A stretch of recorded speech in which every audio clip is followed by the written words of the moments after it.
Buenos días, iglesia. Este es el día que hizo Jehová. Nos gozaremos y alegraremos en él.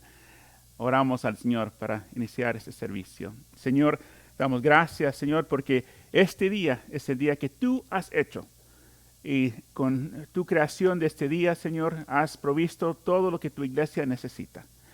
Vamos a entrar, Señor, en alabanza. Vamos a levantar manos. Vamos a levantar nuestras voces para poder cantar alegremente.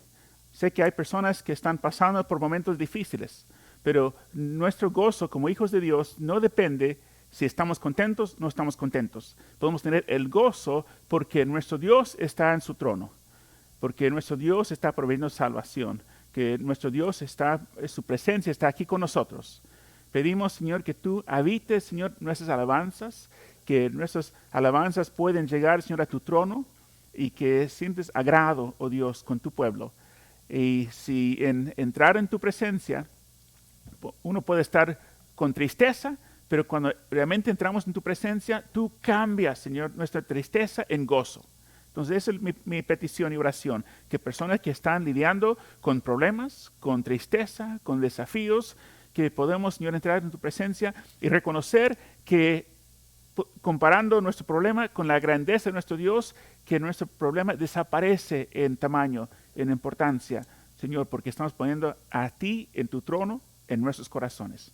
Señor, a ti sea la gloria, la honra, la alabanza en este día. Oramos en el nombre de Cristo Jesús. Amén, amén, amén. Alaba al Señor. Dios les bendiga, hermanos. Vamos a alabar al Señor.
Señor.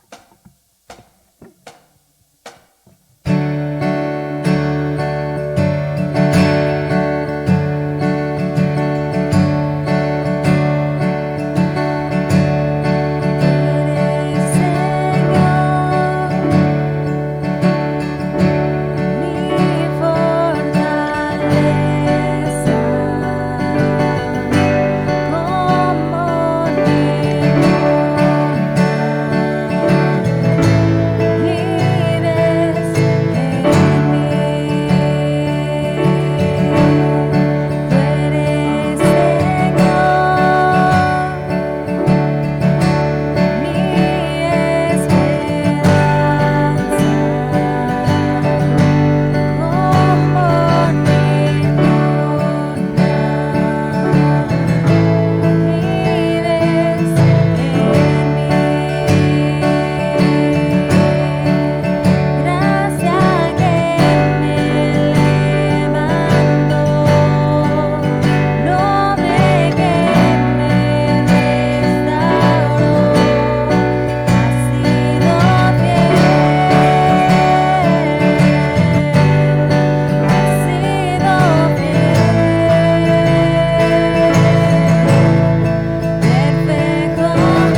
Amén.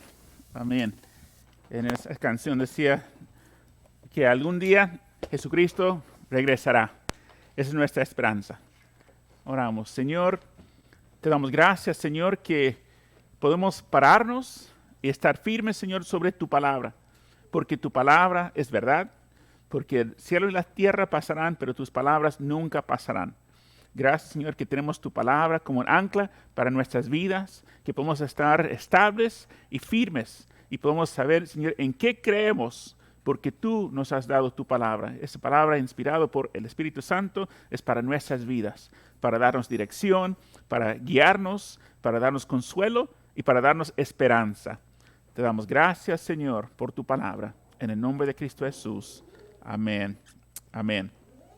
Bueno, tomamos unas semanas donde desviamos de nuestro estudio en el libro de Daniel, porque estábamos hablando sobre el ministerio del Espíritu Santo y celebramos el día de Pentecostés. Pero ahora estamos de vuelta en el libro de Daniel y estamos en el capítulo 3. La última vez cuando hablamos en el libro de Daniel, estamos en el capítulo 3, miramos los primeros 3 versículos. Ahora vamos a terminar el capítulo 3 de Daniel. Y es el capítulo que habla sobre los 3 jóvenes hebreos en el horno de fuego. Vimos la última vez, miramos que en los primeros versículos del capítulo 3 de Daniel, que vimos que el rey Nabucodonosor había ordenado que edificara una estatua, un ídolo de él mismo, que representaba a él, que era 90 pies de altura, y él llamó a todos los líderes principales en el reino de Babilonia para presenciar la dedicación de su estatua, del ídolo que él había construido. Y Babilonia fue un imperio que cubría un gran territorio. Entonces él llamó a los principales líderes en su nación, su imperio, para venir juntos, para inaugurar el ídolo que él había construido para sí mismo, y él estaba ordenando a todos que doblara rodilla cuando tocaba la música y reconociera que él no solamente era el rey, sino que era para ellos el Dios. Entonces, vemos que en el capítulo anterior de Daniel, capítulo 2, en los versículos 48 y 49, cuando el rey Nabucodonosor tuvo su sueño y Daniel interpretó su sueño, y como premio por haber interpretado el sueño del rey, vemos en el capítulo 2 de Daniel, versículos 48 y 49, dice: entonces el rey engrandeció a Daniel y le dio muchos honores y grandes dones, e hizo gobernar de toda la provincia de Babilonia y jefe supremo sobre todos los sabios de Babilonia. Daniel fue puesto como el primer ministro de todo el imperio, segundo a Nabucodonosor, y dice el versículo 49, y Daniel solicitó al rey y obtuvo que pusiera sobre los negocios de la provincia de Babilonia a Sadrach, a Mesac y a Abednego, y Daniel estaba en la corte del rey. Entonces Daniel pidió al rey y él escuchó y puso a Sadrach, Mesac y Abednego en posiciones de autoridad en el reino. Entonces, cuando el rey hizo ese ídolo y llamó a todos sus principales y líderes para venir, estaban entre ellos Sadrach, Mesac y Abednego. No menciona a Daniel, pero sabemos el carácter de Daniel. Entonces, cuando el rey exigió a todos para ponerse de rodillas, para inclinar de rostro, para dar homenaje, adoración a su ídolo, no menciona a David. Entonces la Biblia no dice, pero me imagino que David estaba haciendo algún negocio del rey y no estaba presente, porque si Daniel hubiera estado presente, estoy seguro 100%, y Daniel no hubiera estado dentro del grupo que doblaba rodilla al ídolo del rey. Pero vemos entonces aquí que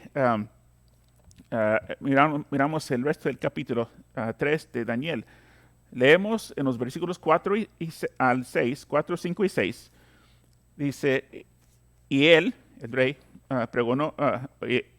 y el pregonero anunciaba en alta voz, la persona asignada por el rey para anunciar, mándase a vosotros, oh pueblos, naciones y lenguas, versículo 5, que al oír el son de la bocina, de la flauta, del tamboril, del arpa, del salterio, de la zampoña y todo instrumento de música, os postréis y adoréis la estatua del oro que el rey Nabucodonosor ha levantado. Entonces dice, os postréis y adoraréis.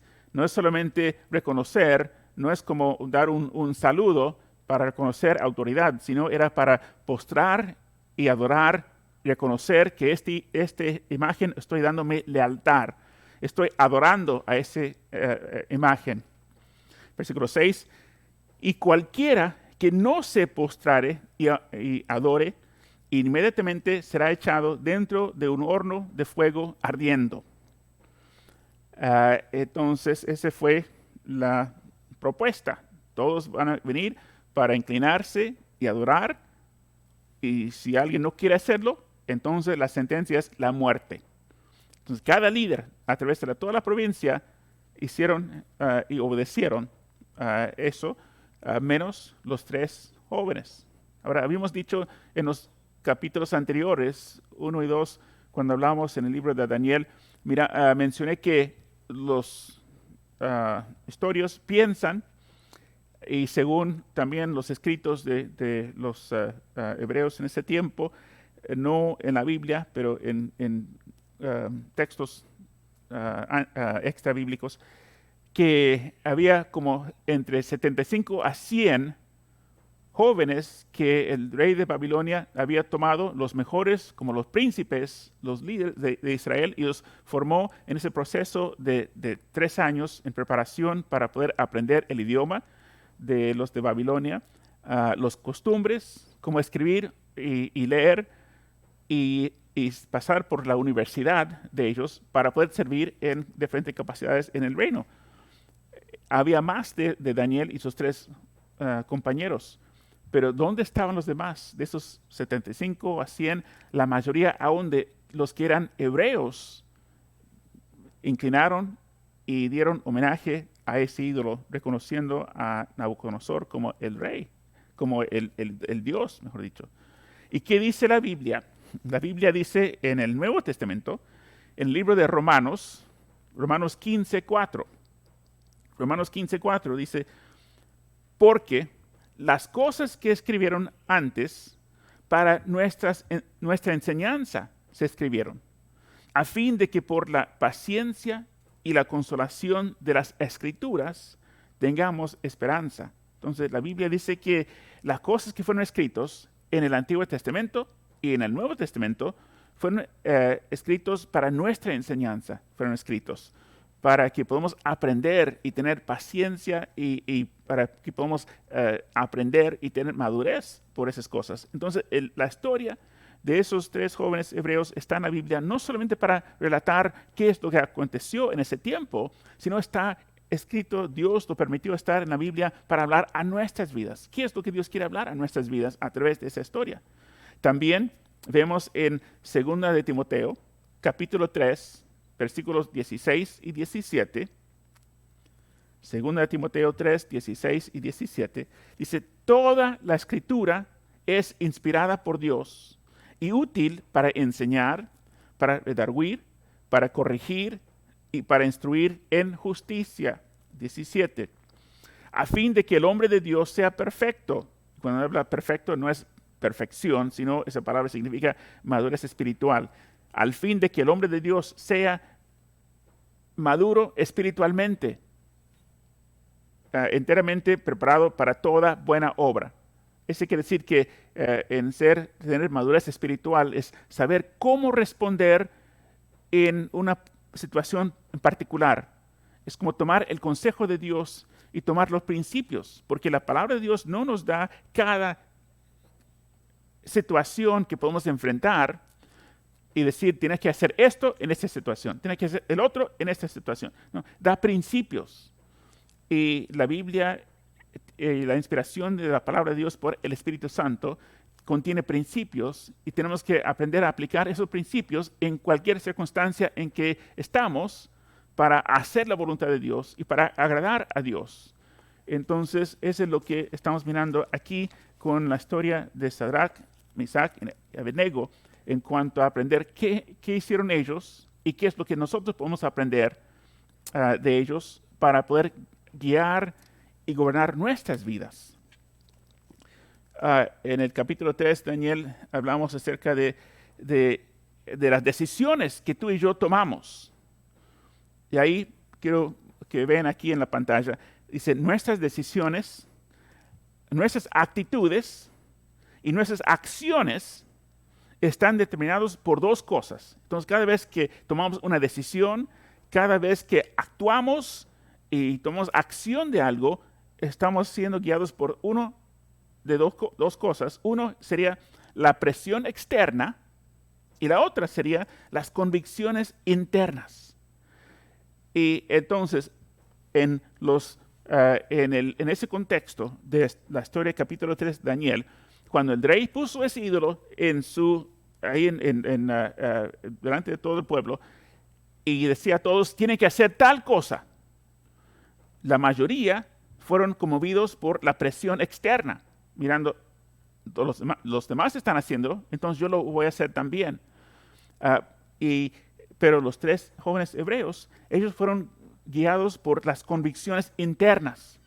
Y aunque el rey, que era autoridad, que era ley, decía algo, las convicciones internas decían, no, nosotros somos hebreos, nosotros somos hijos de Dios, nosotros tenemos la ley de Dios, sabemos qué es lo que Dios requiere y que Dios prohibió en su ley la adoración a cualquier ídolo, cualquier otra cosa que no es Dios. Entonces ellos decían, tengo convicciones internas, tengo convicciones, y esas convicciones determinan mis decisiones, determinan mis actitudes, determinan mis acciones.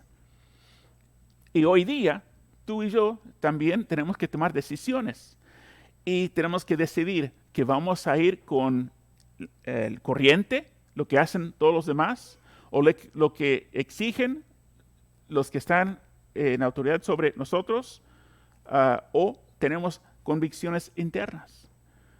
¿Cómo uno adquiere las convicciones internas? Uno adquiere las convicciones internas, es como el compás interno que nosotros podemos tener que guía en cuanto a qué dirección, qué rumbo, qué es correcto, qué no es correcto. Y nosotros como hijos de Dios tenemos que decir que esta palabra de Dios es como la brújula para nuestras vidas, para guiar nuestras vidas en cuanto a qué decisiones debemos tomar y qué convicciones debemos tener. En 2 de Timoteo capítulo 4, versículo 3. 2 de Timoteo 4, 3. Dice, porque vendrá tiempo cuando no sufrirán la sana doctrina, sino que teniendo comezón de oír, se amontonarán maestros conforme a sus propias concupiscencias. Eso quiere decir que va a llegar el tiempo, y yo creo que estamos en ese tiempo, donde la gente no van a aceptar lo que Dios ha dicho en su palabra, sino van a decir, fue del tiempo pasado, ese ya no sirve, ese no tiene validez para mí, yo voy a ser guiado por otra cosa, por esos valores, por esos principios, que va en contra de la Biblia. Entonces, uno tiene que decidir qué voy a escuchar. ¿Voy a escuchar lo que Dios ha dicho en su palabra o voy a ser guiado por lo que dicen mis compañeros?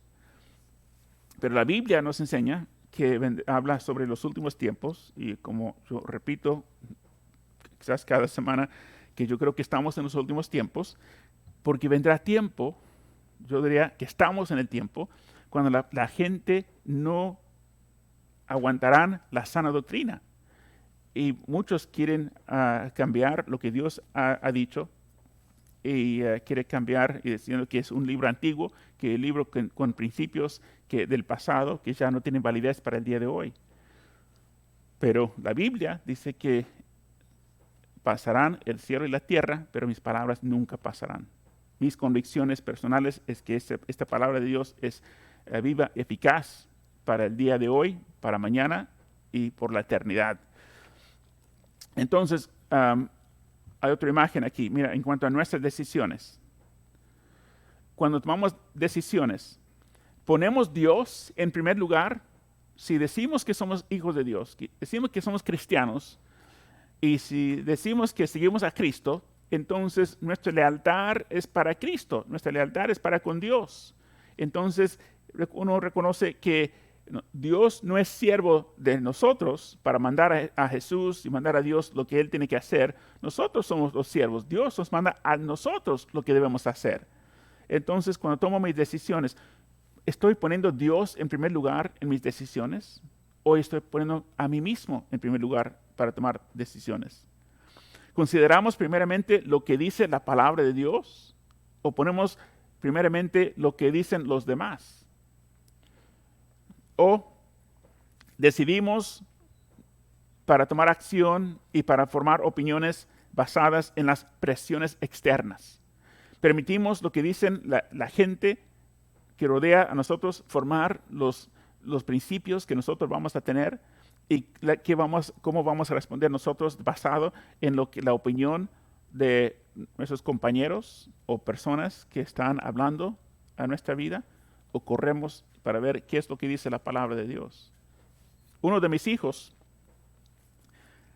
dijo que está ya saliendo de las redes sociales porque la generación, los jóvenes de su edad, tienen principios que están en contra de la palabra de Dios y están no solamente diciendo, tengo esa opinión, están diciendo, yo tengo esa opinión y si tú piensas diferente, entonces tú no eres mi amigo. Si tú no piensas como yo pienso, entonces ya te descarto. Yo no voy a escuchar a ti, no quiero que hablas, no quiero escuchar tu opinión porque esta es mi creencia y va en contra de la palabra de Dios.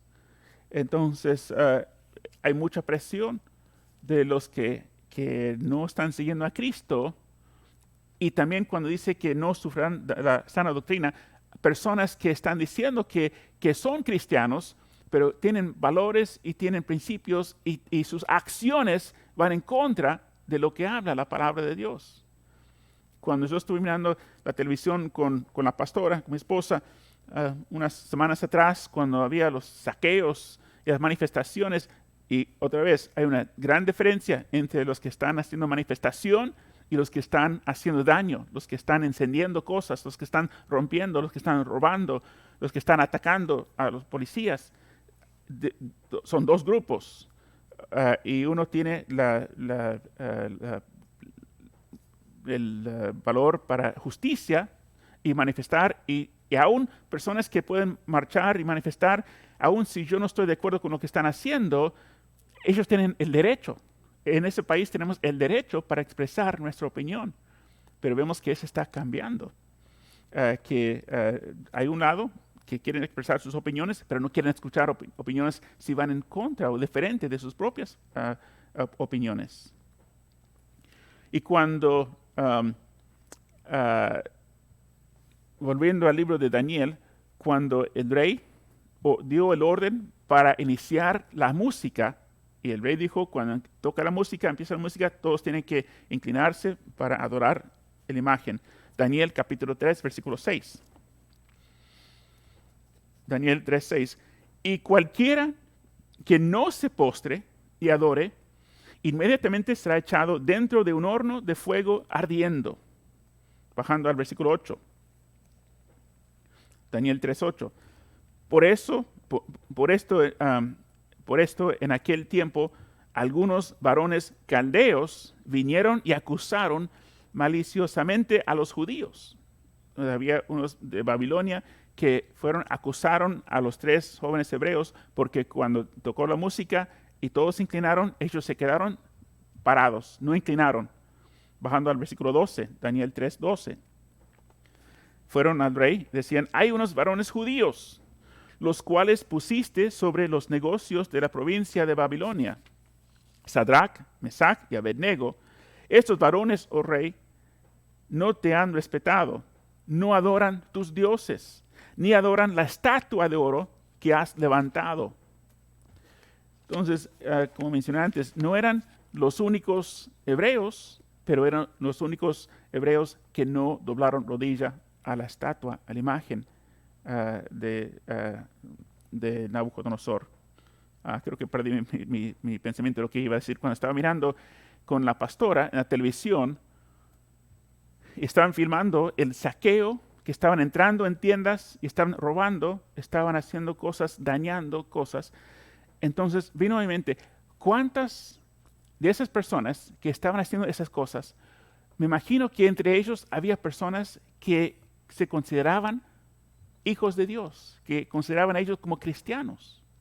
Sin embargo, estaban, quizás la mayoría no, pero yo creo que entre algunos, o pienso, algunos, que si hubiera entre ellos personas que decían mi lealtad es para con Cristo, sin embargo están haciendo cosas, pero están justificando por injusticia y justificando haciendo cosas que van contra de la voluntad de Dios y de la palabra de Dios. Pero los 3 jóvenes hebreos fueron nombrados en puestos de importancia, de autoridad en el reino de Babilonia, y ellos, seguro que pasó por su mente, el rey está dando este orden, y el rey dice, si alguien no obedece, entonces el castigo va a ser la muerte. Ellos pensaron, ¿y qué de mi carrera? ¿Qué de mi persona? ¿Qué de mi familia? ¿Qué de mi futuro? Si puedo, tengo que tomar una decisión para doblar rodilla y adorar el ídolo o obedecer a Dios. Ellos consideraban, sabían lo que era la consecuencia. También podía haber pasado por su mente, yo sé que el ídolo no es nada. Dios es el único Dios. Entonces, con mi cuerpo voy a doblar mi rodilla, pero en mi corazón yo sé que Dios es real. Pero no hicieron eso.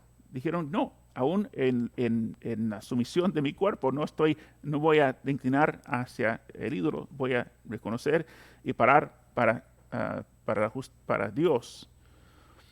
O quizás podrían haber dicho, ¿sabes? Dios me había puesto en ese lugar estratégico, que yo fui elegido entre los jóvenes de los hebreos, de mi nación, y fue entre un grupo pequeño que fue elegido, que la mano de Dios, y fui entrenado. Ahora yo puedo hacer mucho bien estando en esa posición. Dios me puede usar para poder traer transformación y para ser de bendición.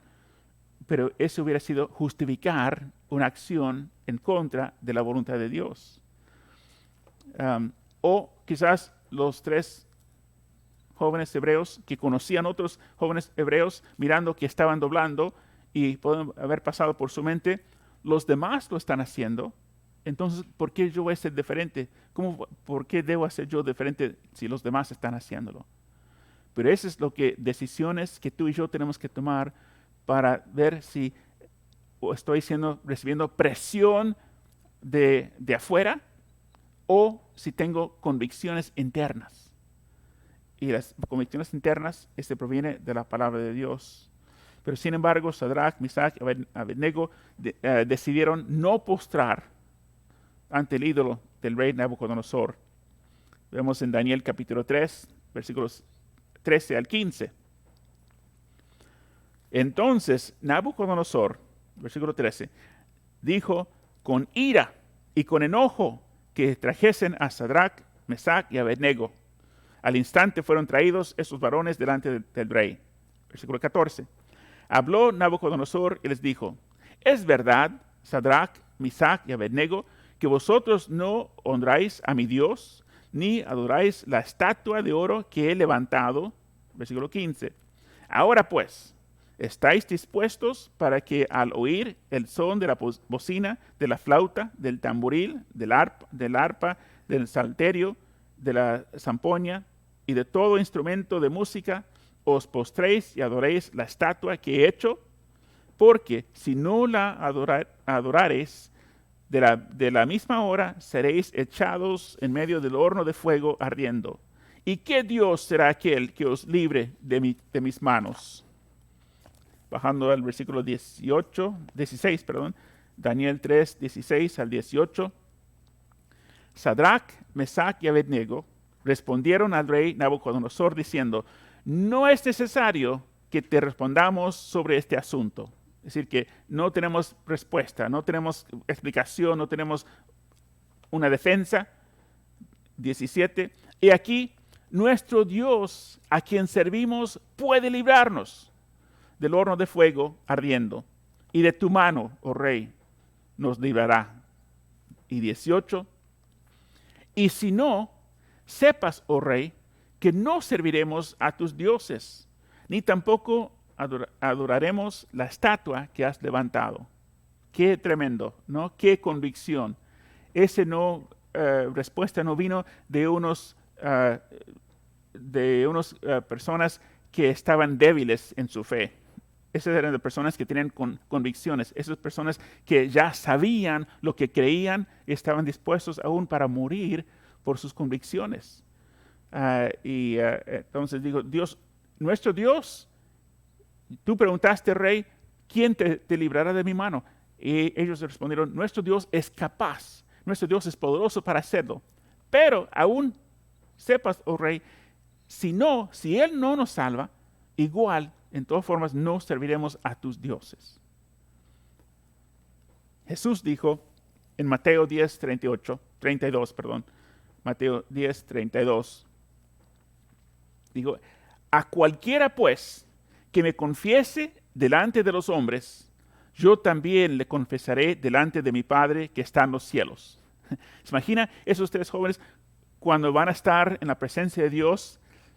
Y ese versículo, y cualquiera pues que me confiese delante de los hombres, yo también le confesaré delante de mi Padre que está en los cielos. Jesús va a decir, Padre, estos cuando estaban enfrentando el horno de fuego y la muerte, ellos dijeron, no vamos a inclinar, doblar rodilla a ese ídolo, vamos a parar y porque confiamos y servimos a Jehová. En Marcos 8:38. Jesús también dice, porque el que se avergonzare de mí y de mis palabras en esta generación adúltera y pecadora, el Hijo del Hombre se avergonzará también de él cuando venga en la gloria de su Padre con los santos ángeles. Entonces está clara que la Biblia está diciendo, nosotros como cristianos tenemos que parar por la justicia, parar por la palabra de Dios, parar para la honra y gloria de nuestro Dios. Y cuando ellos dijeron, y si no nos salva, Rey, igual no vamos a doblar. Tenemos que reconocer que Dios es Dios, no importa de nuestra circunstancia. Dios es el Dios Dios es Dios para los cristianos que están viviendo en los Estados Unidos. Dios es Dios para los cristianos que viven en países árabes donde hay persecución. Dios es Dios en África donde hay persecución contra los cristianos. Dios es Dios en China donde están sufriendo mucha persecución. En cualquier país, norte de Corea, donde sea. Y Dios es Dios cuando yo estoy, si tengo una enfermedad y clamo a Dios y Dios me sana, Dios, gloria a Dios. Pero ¿qué pasa cuando yo tengo una enfermedad y Dios no me sana? ¿Él deja de ser Dios? No, si mis convicciones es que esta palabra es verdad, no hay una promesa de que Dios va a sanar a cada enfermo. ¿Y qué pasa si alguien muere? ¿Dios deja de ser Dios porque alguien murió? No, Dios sigue siendo Dios, no importa lo que sucede. Y Dios no merece mi alabanza solamente cuando hace lo que yo quiero que haga, hace lo que yo quiero que hace. Dios es Dios, aun cuando yo tengo mi deseo y pido, Señor, pido que hagas tal cosa, y Dios dice no, Él sigue siendo Dios. Esa es la madurez espiritual, en reconocer que Dios es Dios, no importa lo que es la circunstancia, no importa lo que es el resultado. Y esa es la convicción que tú y yo necesitamos tener si realmente somos cristianos, si realmente somos hijos de Dios. En Daniel capítulo 3, versículos 19 al 21, dice, entonces Nabucodonosor se llenó de ira y se demudó el aspecto de su rostro, aún su cara, me imagino que estaba como quería, y aún esa palabra que dice demudó el aspecto de su rostro, esa palabra es una palabra que utiliza como un animal silvestre cuando está comiendo y rompiendo, como quitando la carne de un animal de lo que ha cazado. Así es como quería como destruirlos. Y cuando uno para por el Señor Jesucristo, uno ve el enojo, la rabia de personas cuando están en contra de Dios, en contra de Jesús, y ve a alguien que está siguiendo a Jesús. Es el mismo espíritu. Ese es satánico, es diabólico, que toma porque tenemos que reconocer que hay dos reinos: el reino de luz y el reino de las tinieblas, el reino de Dios y el reino de Satanás. Entonces Nabucodonosor se llenó de ira y se demudó el aspecto de su rostro contra Sadrach, Mesach y Abednego, y ordenó que el horno se calentase 7 veces más de lo acostumbrado. Versículo 20. Y mandó a hombres muy vigorosos que tenían su ejército, que atasen a Sadrach, Mesach y Abednego para echarlos en el horno de fuego ardiendo. 21. Entonces esos varones fueron atados con sus mantos, sus calzas, sus turbantes y sus vestidos, y fueron echados dentro del horno de fuego ardiendo. Bajamos al versículo 24 y 25. Versículo 24. Entonces el rey Nabucodonosor se espantó y se levantó apresuradamente y dijo a los de su consejo: ¿no echaron a 3 varones atados dentro del fuego? Ellos respondieron al rey: es verdad, oh rey. 25. Y él dijo: he aquí, yo veo 4 varones sueltos que se pasean en medio del fuego sin sufrir ningún daño. El aspecto del cuarto es semejante al hijo de los dioses. Entonces había 4. No sé si Dios mandó un ángel para quitar la soga que tienen en las manos y los libró, y el ángel estaba cuidando de ellos, o si fue el mismo Señor Jesucristo, porque dice que su semejante fue como un hijo, como a hijo de los dioses. Puede ser que fue el mismo Jesucristo que estaba ahí en el horno, como cuidando, protegiendo a ellos. Ahora, eso no quiere decir que cada vez que estamos en peligro o tomamos una decisión para pararnos para Dios, no quiere decir que Dios va a ser igual. Él puede ser igual, pero como los hijos hebreos dijeron, Él puede, oh rey, pero aún si no puede, ese no va a cambiar nuestra decisión, ese no va a cambiar nuestra acción. Daniel 3:26. Entonces Nabucodonosor se acercó a la puerta del horno de fuego ardiendo y dijo: Sadrach, Mesach y Abednego, siervos del Dios Altísimo, salid y venid. Entonces Sadrach, Mesach y Abednego salieron en medio del fuego. Bajando al versículo 28, Daniel 3:28. Entonces Nabucodonosor dijo: bendito sea Dios, el Dios de ellos, de Sadrach, Mesach y Abednego, que envió su ángel y libró a sus siervos que confiaron en él y no cumplieron el edicto del rey.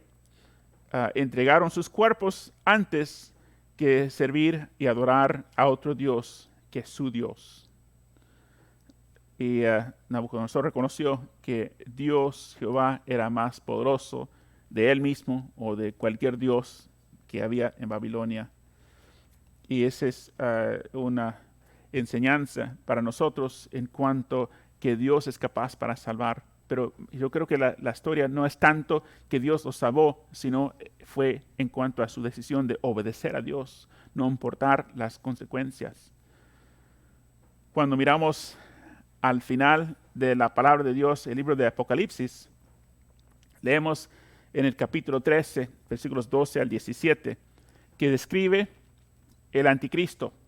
Y lo que quiero decir antes de leer esa porción, estamos finalizando el mensaje, pero antes de leer estos versículos, quiero decir que yo creo que estamos completando el círculo, que es regresando al mismo tiempo, el que Nabucodonosor representa como el líder mundial.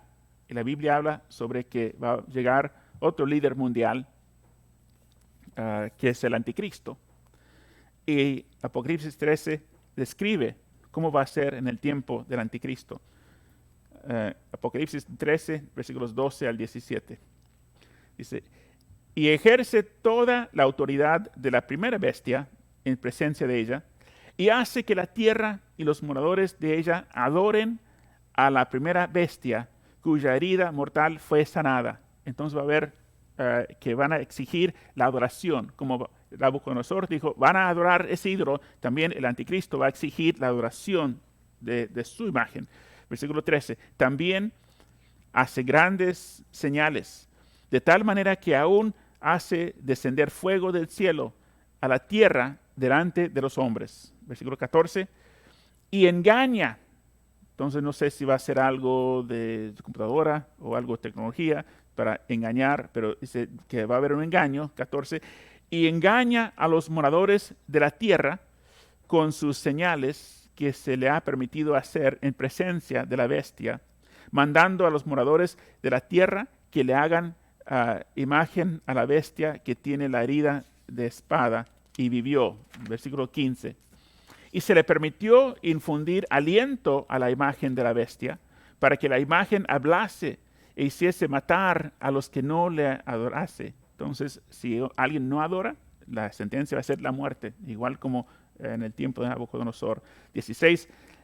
Y hacía que a todos, pequeños, grandes, ricos y pobres, libres y esclavos, se les pusiese una marca en la mano derecha o en la frente.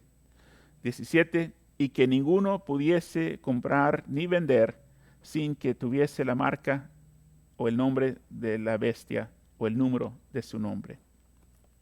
El espíritu de anticristo está presente en el mundo de hoy. Y hay personas, no quizás conscientemente, pero están haciendo cosas preparando el camino. ¿Qué fue la misión de Juan el Bautista?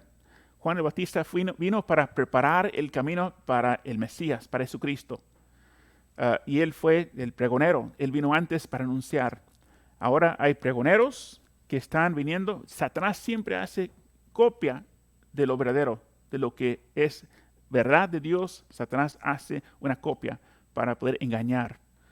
Y hay personas que están haciendo el papel de Juan el Bautista, pregoneros para preparar el camino para el anticristo.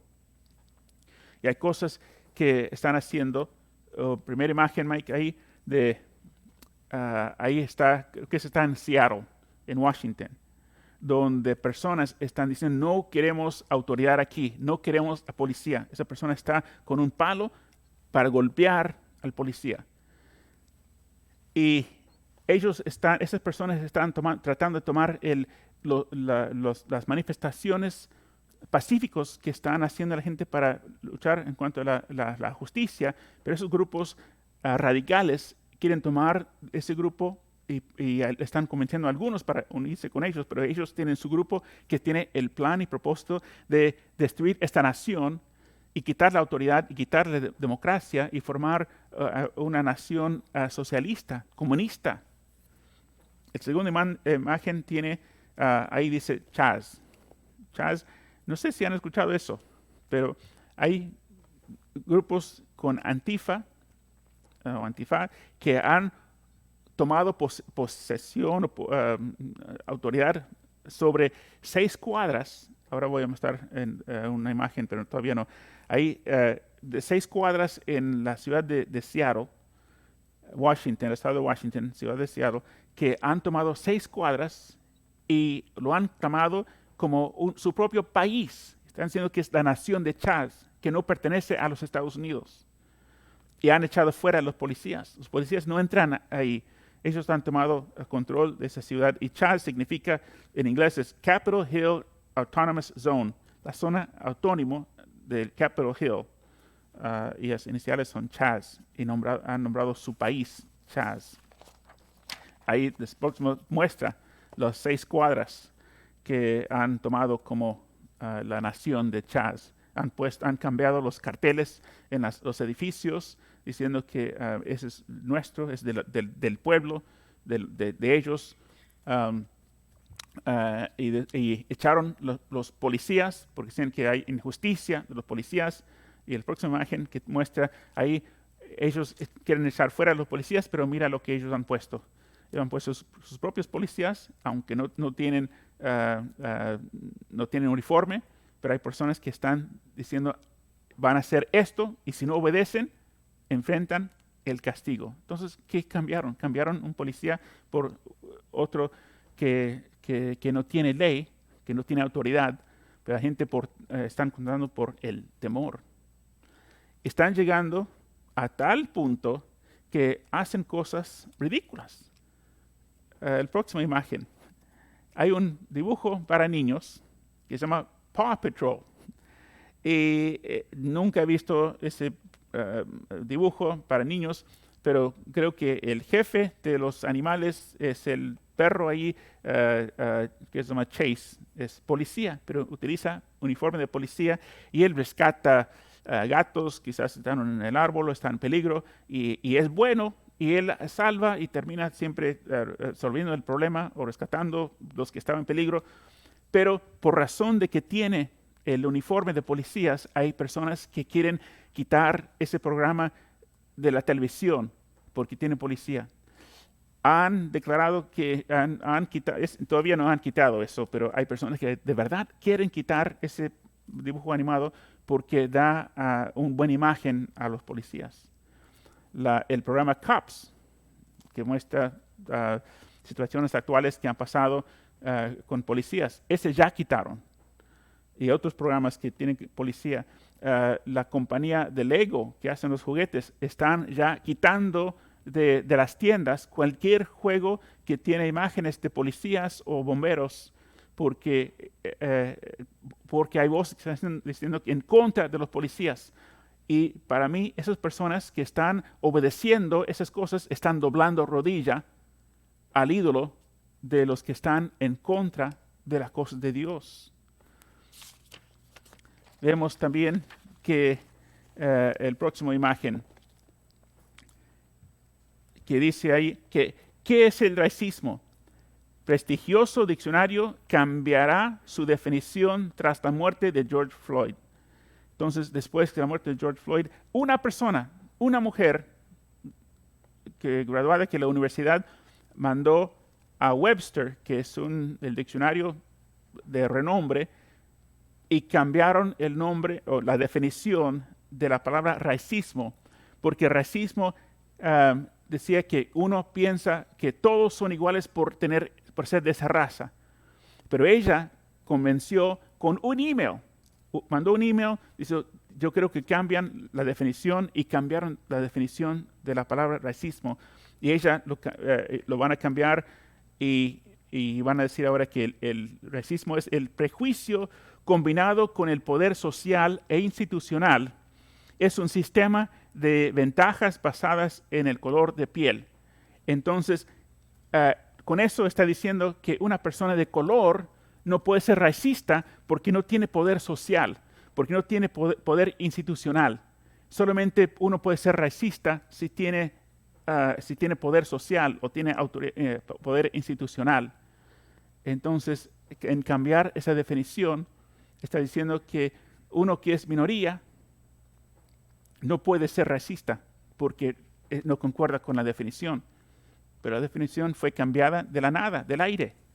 Igual como cambiaron la definición de la palabra matrimonio, de ser de un hombre y una mujer casado delante de Dios, cambiaron para dos personas. Cambiaron la definición y están cambiando la cultura. Y la última imagen, que es un programa en un canal conservativo de Fox News, dice que en el programa de Tucker Carlson, que es un comentarista, hace un comentario conservativo, que Disney y otras compañías dijeron que no vamos a poner más propaganda en ese programa porque él estaba hablando en contra de Black Lives Matter. Entonces, si uno tiene una opinión diferente, puede ser que tiene validez, pero aún tener la opinión, están quitando el ingreso, quitando la habilidad, y entre poco van a estar sacando uno por uno, ¿no? Y eventualmente va a llegar a la iglesia, que tú no puedes decir tal cosa. aunque la Constitución dice que tenemos libertad de expresión, pero si llegamos al punto cuando la mayoría de la comunidad no quieren permitir una opinión, aunque tenemos por ley ese derecho, pueden quitar tu presencia en redes sociales, por Twitter, por Facebook, por YouTube, y uno puede tener una opinión, pero ¿cómo va a expresar su opinión? Termino con esto. El otro día estoy hablando con un joven cristiano, un joven que ha enseñado la palabra de Dios. Y hablando sobre lo que está pasando en la sociedad, él dijo, bueno, la Biblia dice que todo eso va a pasar, entonces yo creo que va a suceder. Y para mí, esa es una teología de fatalismo. Fatalismo es poner las manos, va a pasar lo que va a pasar. ¿Qué voy a hacer yo? En los años fines de 1700, principio de 1800, vivió un hombre, William Carey. William Carey era creyente, cristiano, convicciones, y él estaba mirando el mundo en el tiempo que él vivía y dijo que mucha gente está yendo al infierno porque no conocen a Cristo. Y la opinión de la iglesia en general era, Dios es soberano, Dios va a salvar a quien va a salvar, y los que van a ir al infierno van a ir al infierno. Entonces se quedaron como cómodos, cantando sus himnos en la iglesia, haciendo sus reuniones, mientras que la gente fueron al infierno. Pero William Carey se levantó y se fue a la India. Y él fue usado grandemente por Dios. Y él también organizó que empezaron a levantar misioneros para ir a diferentes partes del mundo. Y mucho de lo que existe hoy día de iglesias cristianas en otros países fue por razón de que un hombre, William Carey, se levantó y dijo, no estoy de acuerdo, voy a quedar conforme con el pensamiento de los demás. Y su lema era creer grandes cosas de Dios y esperar que Dios va a hacer grandes cosas. Esperar que Dios va a hacer grandes cosas y intentar hacer grandes cosas para Dios. Y yo creo que ese es un buen mensaje para la iglesia de hoy. Creemos que nuestro Dios es poderoso, creemos que nuestro Dios puede hacer grandes cosas, entonces tenemos que intentar hacer grandes cosas para Dios. Y eso requiere ser valientes, requiere valor, requiere confianza, requiere dependencia. No estamos hablando en cuanto a de ser agresivos en maneras que no agrada a Dios, pero es luchar con las armas que Dios nos ha dado, que son armas espirituales, en la oración y levantar nuestra voz, de no tener vergüenza. El mensaje, no mencioné al principio, el título del mensaje es una fe que no se avergüenza. Una fe que no se avergüenza. ¿Cómo es tu fe cristiana? ¿Tu fe cristiana es una fe que tiene vergüenza de ser hijo de Dios, de ser seguidor de Cristo? ¿O tienes valentía cuando estamos entre cristianos, entre hermanos, pero cuando estás fuera, delante de personas que no son creyentes, qué pasa con esta fe? ¿Es una fe que no avergüenza o es una fe que se avergüenza? Y Jesús dijo, el que me declara delante de los hombres, yo voy a declarar delante de mi Padre. Y el que tiene vergüenza de mí delante de los hombres, yo voy a tener vergüenza de esa persona en la presencia de mi Padre Celestial. Que seamos una iglesia valiente, una iglesia que se para por la justicia, una iglesia que está fuerte en la oración y fuerte en acción también. Que Dios os guíe en cuanto a cómo debemos responder y vivir en esos tiempos. Amén. Inclina tu rostro y vamos a orar. Oh Señor, ese capítulo 3 de Daniel, Señor, es precisamente lo que tu iglesia necesita en esos tiempos, oh Dios. No para hacer manifestaciones gritando, destruyendo, y no doblando rodilla a lo que nos dicen el mundo que debemos doblar rodilla, sino doblar rodilla a Jesucristo. Y pedir el dunamis, el poder del Espíritu Santo, para poder llenar la iglesia, llenar tus hijos, Señor, para que podamos proclamar el Evangelio.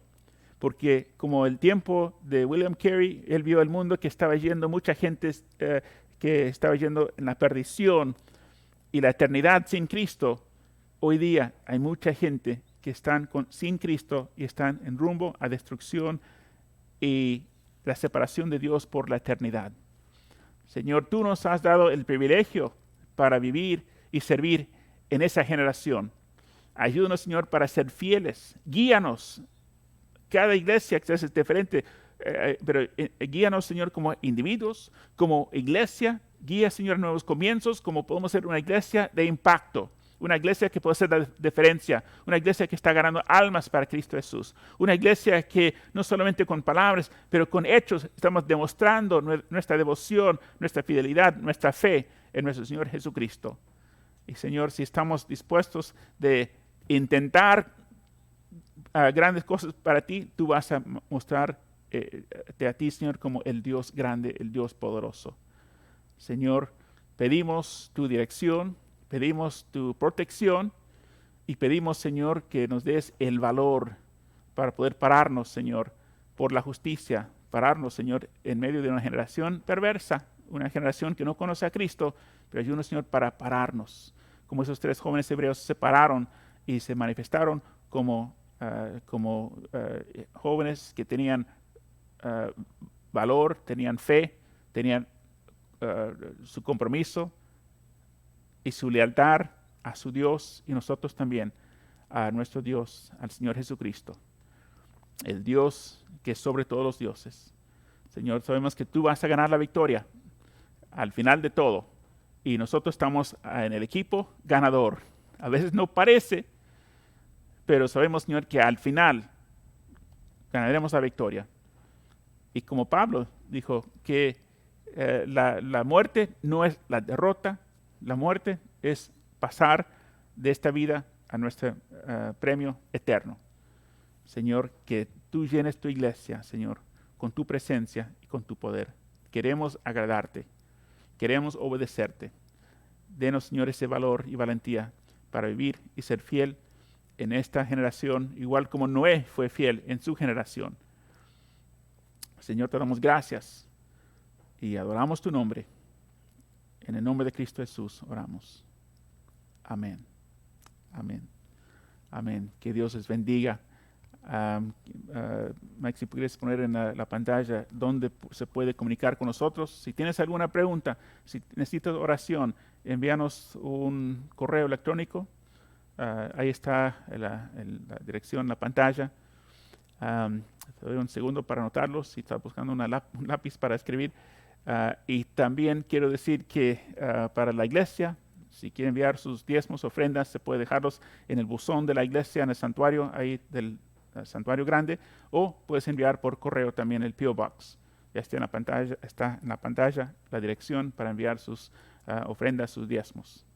Y vamos a estar en contacto con la iglesia porque estamos orando y pronto queremos tener nuestro servicio en persona para reunirnos todos juntos, pero van a estar recibiendo información en cuanto a eso en los próximos días, en cuanto a los planes que tenemos para abrir nuestros servicios al público. Amén. Que Dios les bendiga. Amén.